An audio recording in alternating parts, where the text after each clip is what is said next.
大家好，我是 Evan，达拉斯地区全职房产经纪人。我们在美国进行房产交易的时候，经常有一个非常重要的概念，但是我们又经常忽略它，或者我们对它一知半解。可能你已经完成了这笔房产交易之后，你对它依然不是特别清楚，那就是产权the title。原因是什么呢？我猜应该是大部分我们作为第一代华人移民，我们之前来自的地方，尤其是中国大陆，和美国的产权结构或者形式有很大的差异。那我猜台湾和香港应该也是这种情况所以我们对于很多名词或者他们是怎么运作的都不是很了解。我们关心的是这个房子多少钱学区好不好，安不安全，周围生活便利程度方不方便等等。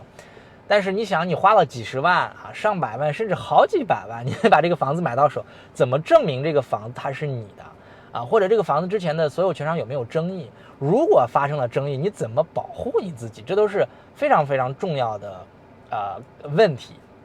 所以呢，今天这期视频呢，我们通过和当地一家产权公司的一个团队的负责人以及他的 escrow officer， 我们来一个小小的采访他们给我们一些权威的回答，帮助我们普及一些关于产权的基本常识，以及回答一些我们经常问到的产权的一些常问的问题帮助大家能够在以后的交易过程当中能够更好的保护自己，以及更明确理解、准确理解这个产权到底是怎么回事OK， 好，我们现在就准备出发。好，我现在在 Salina 的 downtown他们跟我约在 downtown 这边一家小咖啡馆见面，我们可以在那儿喝点东西，边喝边聊。这家咖啡馆听说里面的咖啡比较有特色，所以我们待会儿看看我们看有什么好喝的。那 Salina 这个城市呢是一个小镇，现在小城市不能叫小镇。现在的人口大概是14000人不到，但是它是一个雄心勃勃并且正在蓬勃发展的这么一个小城市将来规划是人口要超过10万，所以我们现在它 downtown 呢，我身后这个建筑是它的 City Hall， 再往那边呢是它的那个警察局。我们现在准备过马路，你看这是一个典型的，这 Salina 的 downtown 是典型的一个小镇的模样。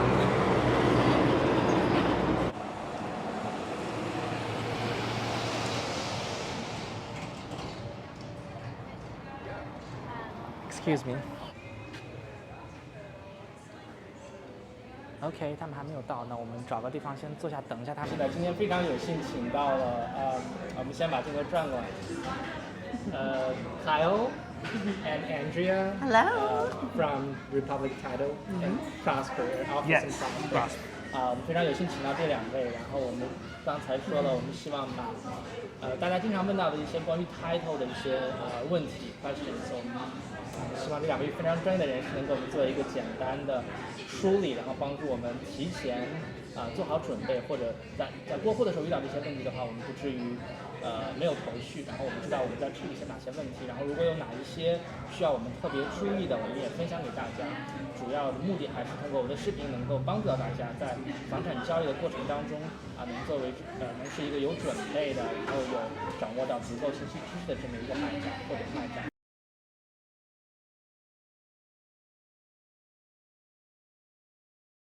Absolutely. So the title to the property, it's not an actual document. There is a title policy that's issued, and then there's also it's an insurance policy with that. So the title to the property, there's a deed that transfers title. So the deed is actually what has been transferring title from when the earth was created to the current owner now. So there's a deed and then there's an insurance policy. So that's where we come in. So the title policy is what protects the buyer for their rights of the property.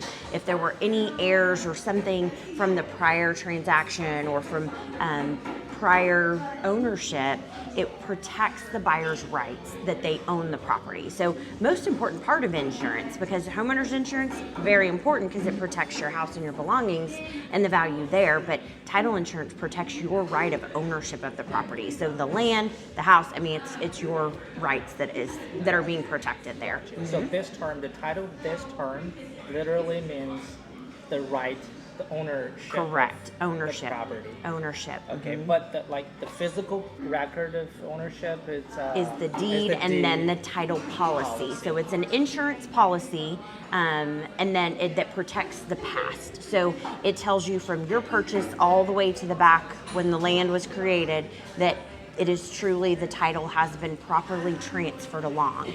So if there was ever an error in that transfer, maybe someone had passed away and their granddaughter had a right to the property but never signed off on it, then there could be a break in the chain of title, and so that's where the policy would come into effect. I'm so glad you bring up the word chain. So like a chain of records. Correct. Right? So Chain of title. How it transfers from previous owner to the next person. Correct. You want to make sure that the A owner to the B owner to the C owner, everybody was involved that needed to be to sign their rights over.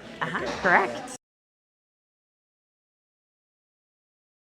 So we are to act as the disinterested third party. So we're technically the only entity or only party to the transaction that touches every piece of it. So we're going to be in contact with the buyer's agents, the sellers, the listing agent, the bank, if there's a bank involved, and then with the county records to make sure all of that is correct. So it's our job to follow the terms of the contract and to get the contract from the contract date, title search to our closing. And then typically we're the ones who handle the actual closing, the signing of the documents, and then the issuance of the policies. We also disperse all of the funds. So you'll hear the term escrow a lot used with the title companies. And so that's really our job. The closers are licensed escrow officers, and the term escrow is really meant to say hold in trust. And so we as escrow officers on the title side are holding in trust documentation, contracts, and all the funds. And so once all those terms have been met, lender's instructions and the contract terms, then we can disperse the funds to the appropriate parties. Yep. So that's our job on that end. So very important term. You're a third party. You're not on disinterested third party. Disinterested third party. You're not on either side. Correct. You just you work with every side. You work with every party who gets involved in this transaction. Yes. Right? And you collect different pieces for the whole puzzle. Correct. Right. Correct. Okay. Sure. So when we receive a contract from an agent, we immediately, of course, send out our thank you emails, and then we're sending out instructions on how to send us the earnest money or the option money. And then at that point, what's separate from Republic is that we have different departments that take it from there after that. So we've got our order entry person putting in the contract details into our system, which then kicks off to our title production center or plant, and they're the ones who have access to all the records. So they start building that commitment for title insurance, which later turns into the title policy, and so they start building that with all of the documents that are filed of record, so that we can tell the buyers what they need to look out for. You know, if they want a pink roof, but the restrictions say they can't have a pink roof, they need to know that as soon as possible. So those commitments are being done to later issue policies on, and then we're already accepting in the surveys, doing all of that. We have an HOA department. That HOA department immediately starts ordering the HOA documents on behalf of the seller or buyer, whoever was supposed to order them for the contract. So that's something that we do as an added service. On that end, we need to look at the survey to make sure that it matches with the title records and that everything's done that way. If there's anything that needs to be cured on the commitment, something found in the title search, typically there's a mortgage lien or something like that, but perhaps there's an abstract of judgment or some other type of lien on the property that needs to be handled. That's what we start doing, and we have a curative department as well that starts kicking in on that, starts working on that so that we can focus on the customer. Okay. Yep. The price for the insurance policy is paid one time, as long as that insured owner is the owner of the property. So it's paid the one time, and the fee for that is set by the state of Texas. So it's based on the sales price. And then there's also a lender policy issued, so it protects the lender's rights and the owner's rights. And the lender's policy, the price depends on if it's issued with an owner's policy or not. If it's issued simultaneously, like at the same time, if the purchaser's also getting a loan, then the loan policy is a flat $100, and that's set by the state. But if they're not purchasing owner's title evidence or owner's insurance, only purchasing getting a lender title policy or doing like a refinance or something, then that premium is based then on the loan amount. So the policy amount is the sales price, right? Sales So price. that is what the insurance policy is for. So if there is something that was missed by the title company and it affects the ownership's right to the property, example being there was, a husband and wife maybe that sold the property to them, but the wife didn't sign off on it, and she comes back later and says she has an interest to the property, then the claim would need to be filed on the title policy, just like you're filing a claim with your car insurance or your homeowner's insurance. So a claim would be filed with the title company, and then the title company's underwriters will then review everything and see if it is who's responsible for it, and should there be total failure of title, then the entire sales price is paid to the owner. To the owner. Correct. They would have to move out of the house, but it would go to the owner. So that's total failure of title. Or they satisfy it by getting that one person to sign off on it. And so there's many different ways. It would depend on what the claim is, but that's their coverage amount is the sales price. Okay.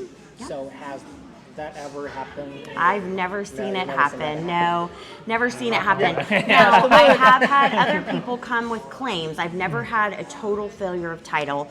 I've had some interesting claims before come through, whether it be like a survey matter that wasn't shown on the survey, or wasn't insured properly or something like that. But in my transactions, there have been a few claims that have come through, whether it be like taxes or something like that, throughout my career that I've seen claims on, but I've never completely witnessed a total failure of title. I'm glad to hear that. I know that it's happened, but not on my watch, thank goodness. So yeah. Did you knock on wood already? I did. Multiple times for both of us. If you're chasing foreclosure properties or something like that, then yes, there might be. Some of these old like acre tracts and stuff. We had one recently that has been in a family for so long that it was very hard to track down the proper title, because they would be like, oh, we're gonna let Bobby Sue have a quarter of this property, and it was never done properly. Or they're relying on a super old survey that now our new surveyors have all this technology to pinpoint how much acreage is actually there, whenever they used to just walk off the properties, like literally would walk and count their steps, and that would be their measurement. And so those are some of the things that we've come into contact with, is just differences in acreage or amount of property, or trying to track down some long lost heir that we need to sign something over. So those can be those older like land deals and stuff. Those can be either like super easy or very tricky, depending on the situation and how things were handled, and if they were handled properly. Yeah. Well, and on listings, can't we do like a preliminary opening of We title? absolutely can. Yeah. So if you're already like you've already listed a property, or you're going to a listing and you think there might be potential problems, whether it be financial issues, bankruptcies, a divorce, a death situation, we can open title and start working on those title issues before you even get a contract in, so that we can make it a little bit more smoothly going into closing.